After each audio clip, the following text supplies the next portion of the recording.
제목을 보고 놀라신 분들이 많을 겁니다. 하지만 저는 진심이고요. 이 태도는 영상이 끝날 때까지 변하지 않을 겁니다. 사실 여태 종종 오해를 받아왔지만 제 입장은 지금껏 한 번도 바뀌지 않았습니다. 이타심은 목적지가 아닙니다. 이타심은 사랑이 아닙니다. 정말 농담이 아니라 저는 진심으로 이타심은 이상적인 마인드셋이 아니라고 생각합니다. 여태 사랑 타령하더니 갑자기 무슨 개소리담. 우선은요, 오해가 없도록 먼저 정리하고 가겠습니다. 저는 무언가 하나를 마음에 새겨야 한다면 당연히 이기적으로 살아야지 보다는 이타적으로 살아야지가 대체로 훨씬 낫다고 생각합니다. 최소한 개개인의 삶에 있어서는 이타심이 짱이다 하는 게 더 나은 결과를 가져올 때가 많습니다. 사실입니다. 그러니 더 이상 복잡하게 생각하고 싶지 않은 분들은 이타심이 무조건 좋다 이 말만 기억하시고 지금 영상을 끄고 나가셔도 좋습니다. 끄실 분들은 다 끄셨죠? 그러면 이제 말을 이어가겠습니다. 여러분, 무언가 하나만 뻐꾸기처럼 반복 강요한다는 전제 아래에서는 무조건 이기적으로 살아야 해 보다 무조건 이타적으로 살아야 해를 외치는 사람이 훨씬 더 꼴불견이고 위험한 사람입니다. 이기심을 강조하는 사람은 최소한 다른 사람의 반면교사라도 되어주지만 이타심을 강조하는 사람은 오히려 다른 사람에게 이기적으로 사는 게 맞구나 하는 생각을 심어주기 때문입니다. 겉가속이 다르고 위선적이고 불쾌하고 찝찝하게 행동하는 이타적인 인간들을 보고 차라리 내 속마음에 떳떳한 채로 인생을 당당하게 사는 게 더 낫다고 판단하는 것이죠. 그래요. 솔직히 말하자면 저 역시 이타심만 강조하는 사람보다는 차라리 이기심만 강조하는 사람에게 더 마음이 끌립니다. 이기적인 인간은 적어도 솔직함이라는 미덕은 갖추고 있으니까요. 자, 그렇습니다. 만약 여러분이 스스로 위선적이고 꼴불견인 사람이 되고 싶지 않다면 이타심의 원리와 본질에 대해서도 한 번쯤은 꼭 들어둘 필요가 있습니다. 이기심의 한자를 풀어서 보자면요, 이로리자에 몸기자에 그리고 마음심자를 씁니다. 대충 내 몸을 사랑하는 마음 정도로 이해할 수 있습니다. 그런데요, 사실 이렇게 굳이 따로 설명할 필요가 없는 개념이죠. 여러분은 이미 태어날 때부터 이기심이 뭔지 아주 잘 알고 계실 테니까요. 맞습니다. 이기심은 상상 속에서만 존재하는 난해하고 형이사강적인 개념이 아닙니다. 우리가 정의하는 이기심은요, 욕구의 영역이에요. 우리가 에브리데이 생생하게 느끼는 눈앞의 세상이고 현실이죠. 여러분도 느껴보지 않았습니까? 내가 돈을 더 많이 벌고 맛있는 음식 한 입 더 먹고 야한 것 좀 즐기고 하면서 아무튼 내 몸이 호강하면 기분이 아주 좋습니다. 반대로요, 내 몸이 괴롭거나 귀찮거나 힘들거나 아프면 기분이 아주 안 좋습니다. 이건 남녀노소 누구나 공감할 수밖에 없는 이야기입니다. 너무나 당연한 말이니까요. 이건 그냥 기분이 좋으면 기분이 좋아, 내가 행복한 건 좋은 거야 하는 말과 다를 게 없으니까요. 그런데 말입니다, 반대로 이타심은 어떻죠? 다른 사람이 행복하면 스스로도 행복해진다고요?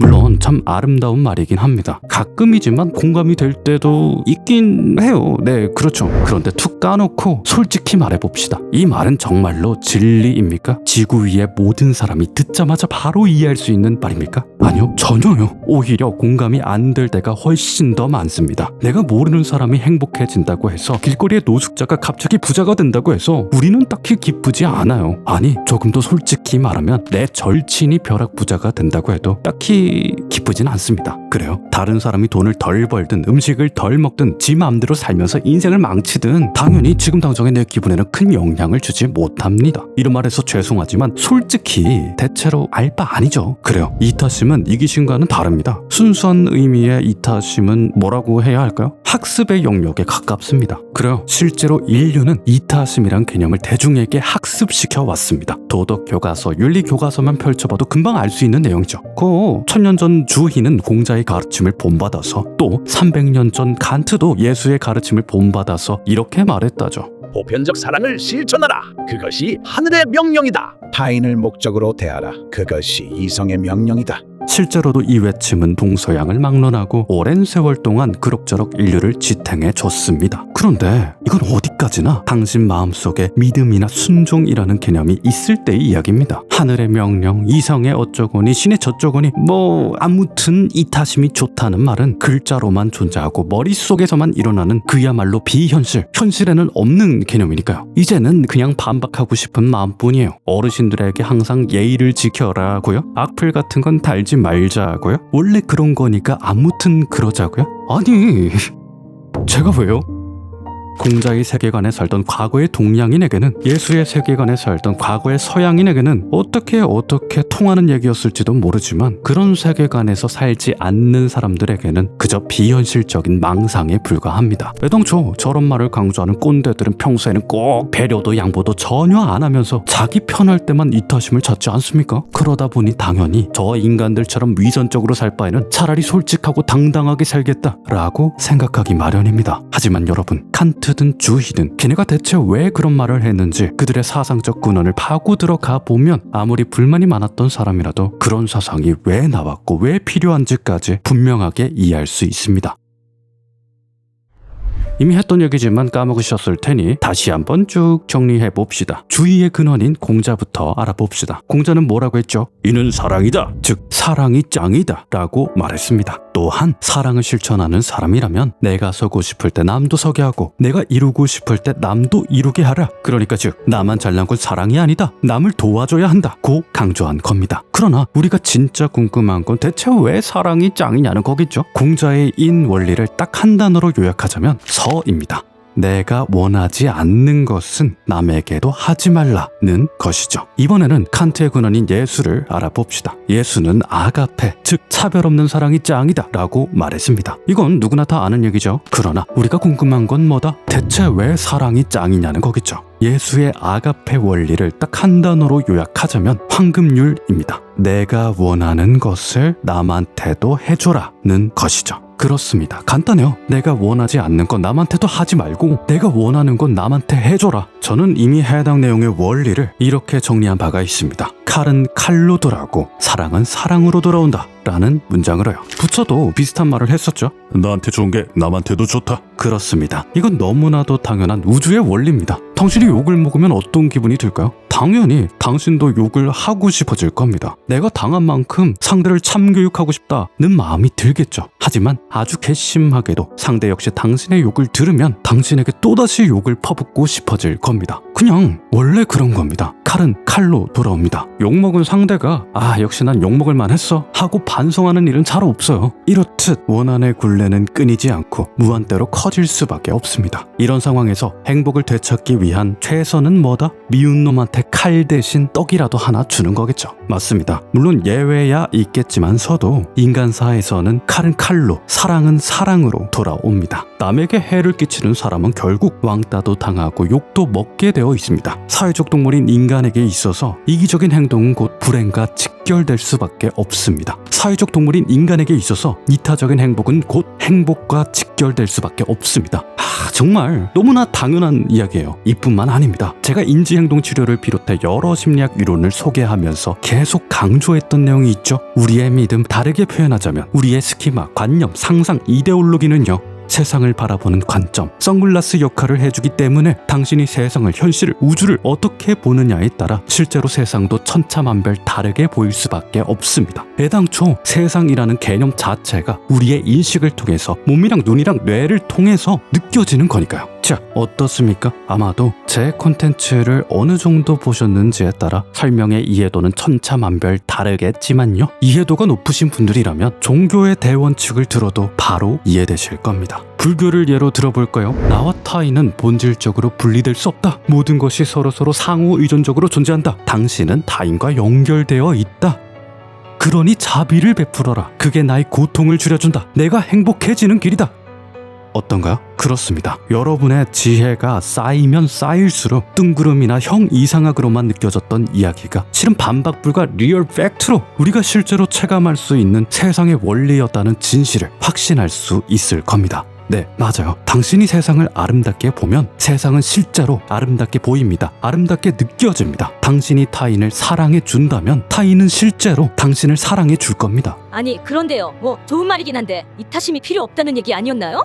저는요, 이타심이 필요하냐 마냐가 아니라 그냥 세상의 원리를 설명하고 싶었습니다. 그래요. 여러분이 원리부터 차근차근 들어보니 어떻습니까? 대부분의 사람들은 제 설명을 듣고 별 거부감 없이 고개를 끄덕였을 겁니다. 그런데 여러분이 왜 납득이 되는지 아십니까? 바로 당신에게는요, 기분이 좋으면 기분이 좋아, 내가 행복한 건 좋은 거야 라는 너무나도 당연한 판단이 이미 전제되어 있기 때문입니다. 이해가 되셨나요? 네, 결국 이타적 행동의 근원은 내가 행복하려고입니다. 내 몸이 행복함을 얻으려고, 불행함을 피하려고, 내 몸이 도파민과 세로토닌과 옥시토신을 원하기에 이토록 내 몸에 이로운 걸 추구하는 마음이 우리 삶에 너무나 당연한 대전제이기에 인간으로 태어난 동서고금 남녀노소 모두가 이타적 행동의 원리를 이해할 수 있는 거고 그걸 실천할 수도 있는 겁니다. 구체적인 예를 들어볼까요? 부모의 자식 사랑은 분명히 이타심입니다. 그런데 이 사랑에서 내적 만족감, 자기 효능감, 생존 가능성 증가, 욕구 충족, 인정, 평판, 보상, 자기 만족, 보람 같은 요소들을 제거하는 게 정녕 가능한 일이란 말입니까? 저 요소들을 제거하면 이타심이 제 기능을 할 수 있습니까? 부모의 사랑이 사실은 더럽고 나쁘고 안 좋다는 말이 아니에요. 다만 그저 실제로 가능한 일이냐고 묻고 싶은 겁니다. 여러분, 식욕과 성욕은 흔히 이기적 충동으로 여겨지곤 합니다. 맞습니다. 식욕은 비만의 원인이 되고 성욕은 범죄의 원인이 되기도 하니까요. 그러나 당연하게도 식욕이 있기에 당신은 살아갈 수 있었고 성욕이 있기에 당신은 태어날 수 있었습니다. 요약하자면 간단합니다.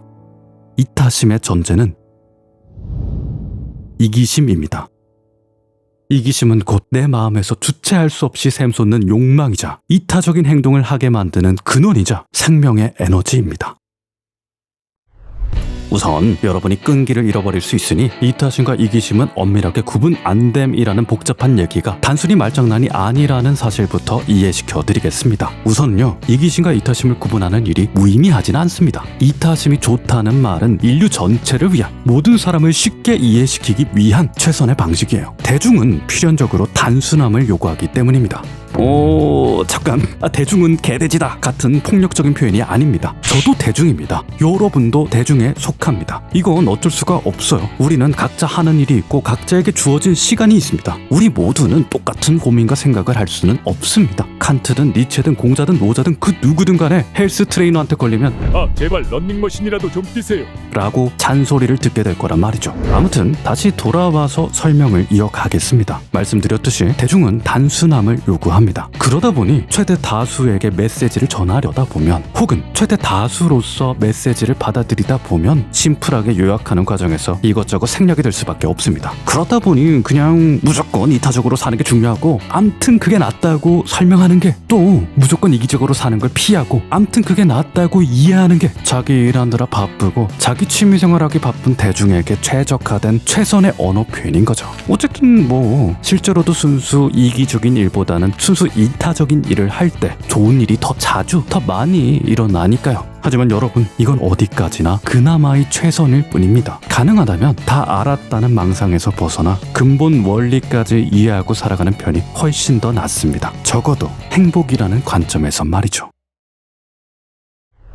누군가는 언어라는 한계 때문에 이렇게 반박할 수도 있겠습니다. 행복이 최고라고, 행복하면 장땡이라고, 그럼 약하고 도박하고 놀고 먹는 것도 사랑이냐? 물론 문자 그대로만 보면 그렇습니다. 마약하고 도박장에서 대박 터뜨리면서 도파민 제대로 터뜨리면 우리는 분명 극한의 행복감을 느낄 겁니다. 그런데 왜 아무도 이런 걸 권장하지 않을까요? 내 마음대로 살면 행복한데 왜 그렇게 살지 말라고 할까요? 이유는 너무나도 당연합니다. 기분 좋은 거야 잠깐이고 인생 전체로 보면 득보다 실이 압도적으로 많기 때문입니다. 장기적 안목으로 삶을 바라보면 행복의 총량이 크게 줄어들기 때문입니다. 여러분, 사랑의 원리가 이렇습니다. 눈앞의 타인을 신경 쓰지 않고 내 몫만 낼름취하면 당장은 이득일 때가 많습니다. 하지만 이런 식의 삶의 태도는 조금만 넓게 봐도 삶 전체를 훨씬 더 불행하게 만들죠. 그런 의미에서 저는 이타심과 이기심의 구분에 감흥이 없는 분이라면 차라리 지혜로운 이기심과 멍청한 이기심으로 구분하는 편이 훨씬 낫다고 생각합니다. 여기서 지혜로운 이기심은 대체 뭐냐? 당장 내 머릿속에 번쩍 떠오르는 판단을 의심하고 그 판단과 가치관이 내 인생에 미칠 리스크를 이해하는 이기심입니다. 자신에게 돌아올 기회를 알기에 지독하게 이기적인 마음으로 당장의 고통과 어려움을 감수하면서도 인생 전반으로 보면 가장 행복할 수 있는 선택을 내리는 것, 이것이 바로 지혜로운 이기심입니다. 칼은 칼로, 사랑은 사랑으로 돌아오는 세상에서 언제 어떻게 살아야 진짜 행복할지, 나도 행복하고 남도 행복하고 또다시 나도 행복할지 꾸준히 의심하고 공부하고 배우다 보면 그 사람은 반드시 사랑이라는 목적지에 도달할 수밖에 없습니다. 그렇습니다. 사랑에는 지혜가 필요합니다. 아니,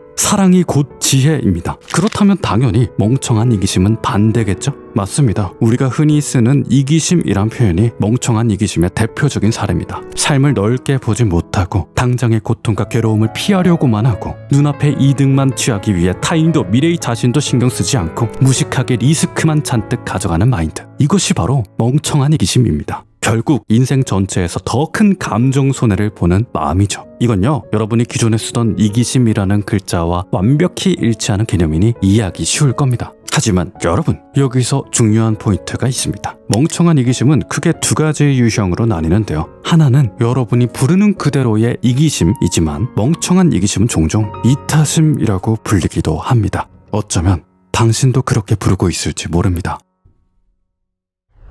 조금 더 구체적인 예시를 들어보죠. 공자는 이는 사랑이다 라고 하자마자 곧바로 이는 인간을 아는 것이다 라는 말을 덧붙였습니다. 하지만 사랑이 곧 지혜라는 사실을 모르거나 사랑을 마음으로 착각한 사람들은 이렇게 판단하게 되었죠. 남을 위하는 마음이 좋은 거다. 고로 나를 위하는 마음은 나쁜 거다. 하지만 여러분, 앞서 설명드렸듯이 현인들이 내세운 이타심의 근거는 결국 내 삶을 풍요롭게 하기 위해서, 장기적으로 더 행복하기 위해서입니다. 이타심에서 이기심을 제거하는 일은 근본적으로 불가능한 일입니다. 글자나 상상으로만 가능한 일이죠. 또한 내가 사랑해야겠다는 생각도 내 몸을 통해서 하는 거고, 내가 사랑을 실천하는 행동도 내 몸을 통해서 하는 겁니다. 목적으로든 수단으로든 이기심은 이타심을 위해 가장 먼저 고려해야 할 요소입니다. 아니 알겠는데요. 이기심 좀 억압한다고 해서 나쁜 일이라도 생기나요? 네, 그렇습니다. 나쁜 일이 생깁니다. 아니, 그냥 나쁜 일 정도가 아니죠. 행복하기 위해 행복을 퍼뜨리는 대신 불행하기 위해 불행을 퍼뜨리는 대참사가 벌어집니다. 자, 여러분, 프로이트를 비롯 정신분석학에서 가장 강조했던 것 아니죠. 사실상 모든 심리학의 씨앗이라고 할 만한 개념이 있습니다. 바로 억압이라는 방어 기제입니다. 내 마음의 자연스러운 욕구를 억누르면 억누를수록, 표현하지 않고 참고 참을수록 마음의 병이 된다.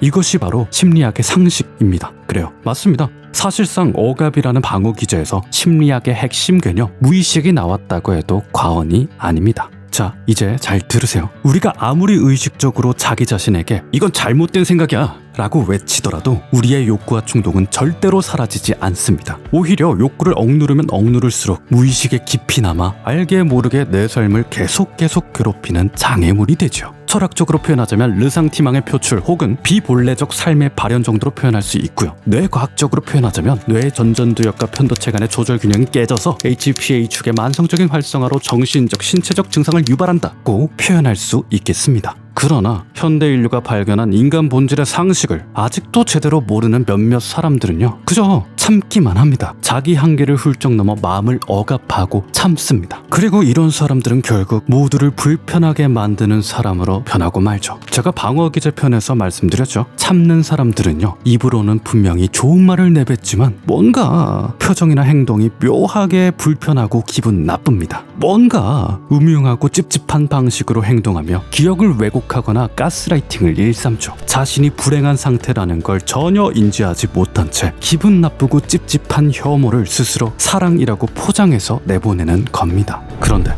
여기가 하이라이트입니다. 이때부터 사람들은 아예 수단도 목적도 상실한 가짜 이타심을 상상으로 만들어내서 이타심이라는 이름으로 멍청한 이기심을 충족하기도 하죠. 여러분, 명심하십시오. 인간사의 끔찍한 재앙 대부분은 남을 위한다는 명목하에 일어납니다. 놀랍겠지만 사이비들이 전도를 할 때는 대부분 당신과 함께 천국에서 살고 싶어요. 당신을 불지옥에 떨어뜨리고 싶지 않아요.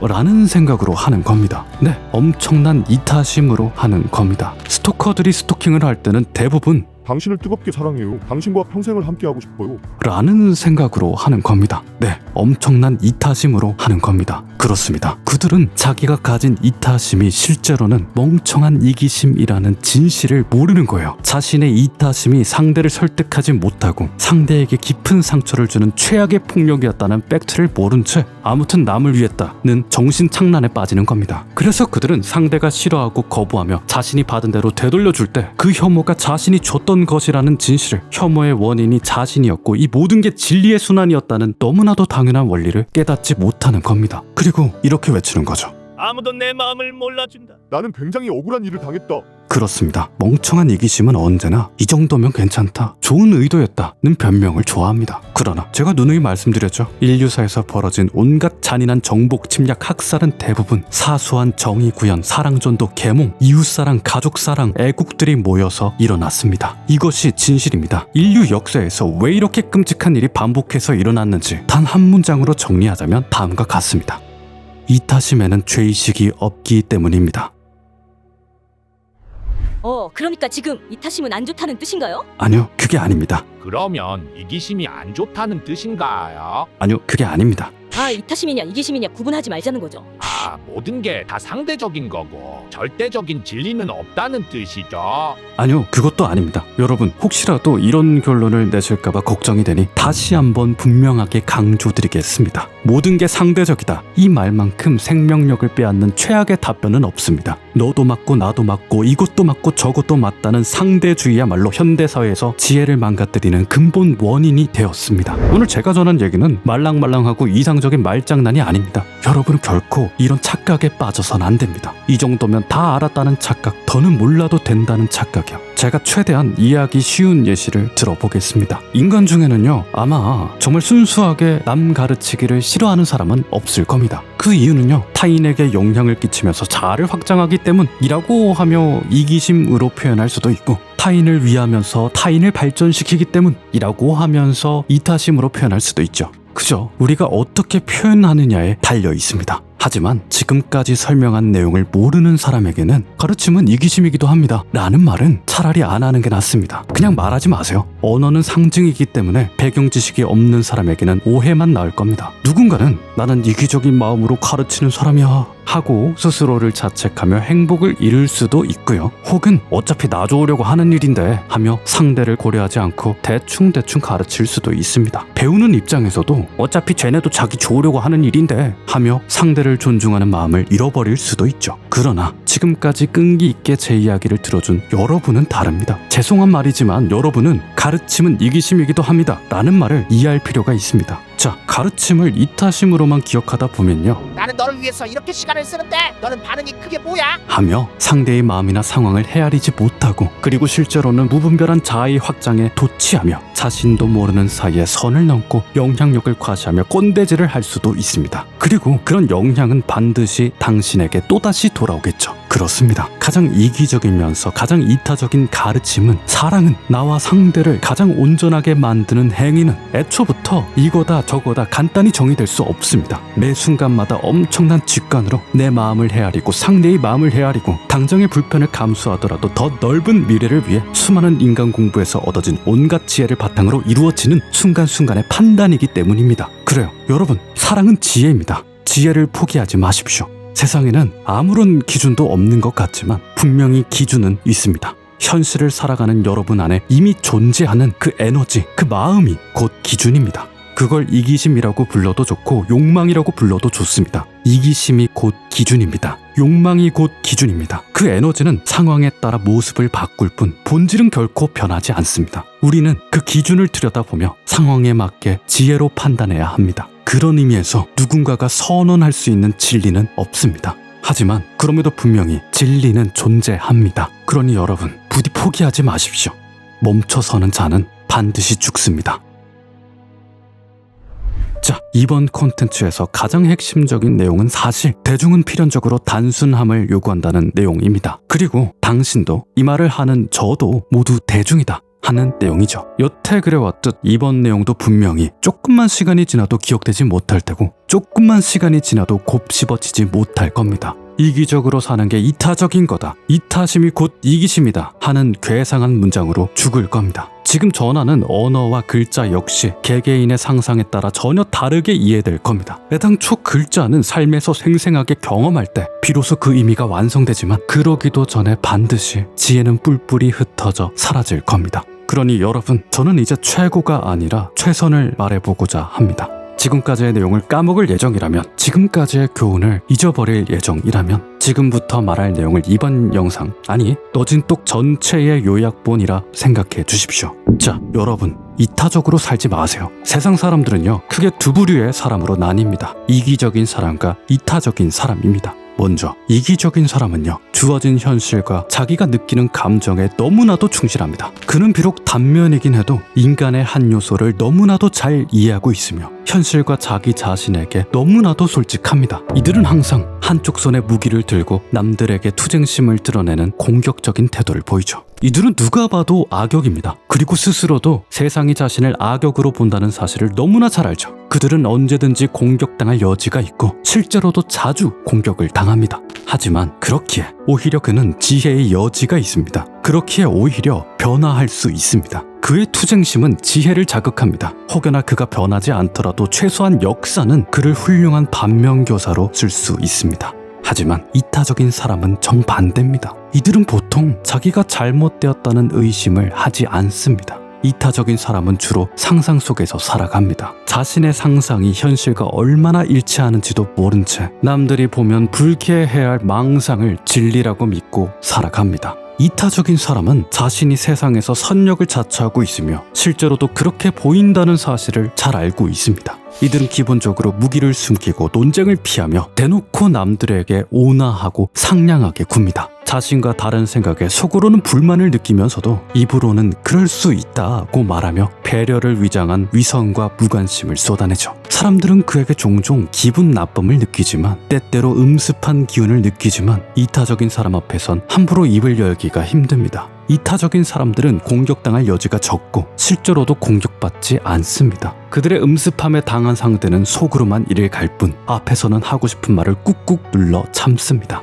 여러분, 그렇기에 오히려 이타적인 사람은 지혜의 여지가 없습니다. 그렇기에 오히려 변화할 수 없습니다. 그들은 지금 이 얘기를 들으면서도 자신의 이야기는 아니라고 확신할 겁니다. 그래서 이들은 반면교사로도 사용할 수 없습니다. 그들은 비열한 음습함마저 이해하고 넘어가자고 말하며 자신의 본심을 무시하고 진리를 의심하는 능력을 잃어버린 채 자기가 정답이라고 믿어 의심치 않는 이상한 망상과 가치를 강조하며 폭력적인 이타심을 계속해서 휘두르겠죠. 자, 그렇다면 이제는 이기적인 사람들이 나설 차례입니다. 이타적인 사람들이 더는 위선을 떨지 못하도록 여러분이 직접 막아주셔야 합니다. 이타심이란 가면을 쓴 나약한 비겁자들에게 이상한 걸 이상하다고 솔직하게 지적해 주십시오. 마음속에 숨기고 있던 음습함을 끄집어내도록 자신의 잘못을 인정하고 더 나아질 수 있도록 뜨거운 마음으로 배려해 주십시오. 그들이 원하는 대로 무시해 주지 마십시오. 대충대충 넘어가고 화해해 주지 마십시오. 최선을 다해서 논리로 깨부수어 주십시오. 그들이 웃으며 자신의 잘못을 인정하더라도 진심으로 인정하는 게 맞느냐고 강하게 되물으십시오. 보세요. 저는 확신합니다. 당신이 누구든 간에, 정말 누구든 간에 당신은 분명히 진리의 한 면을 보고 있습니다. 이 사실을 염두에 두고 부디 스스로에게 자신감을 가지십시오. 마음속에서 투쟁심이 들끓는다면 마냥 참거나 회피하지 마십시오. 아닌 것에 그러려니 하는 일이야말로, 어줍잖은 이해심이야말로, 스스로의 현실에 적용하지 않고 외치는 알았다야말로, 나는 아니다, 나는 문제없다야말로 망상으로의 지름길이고 가장 심각한 악이며 가장 쓰레기 같은 마음입니다. 자, 그럼 다음 내용으로 뵙겠습니다. 자라투스트라는 이렇게 말했다.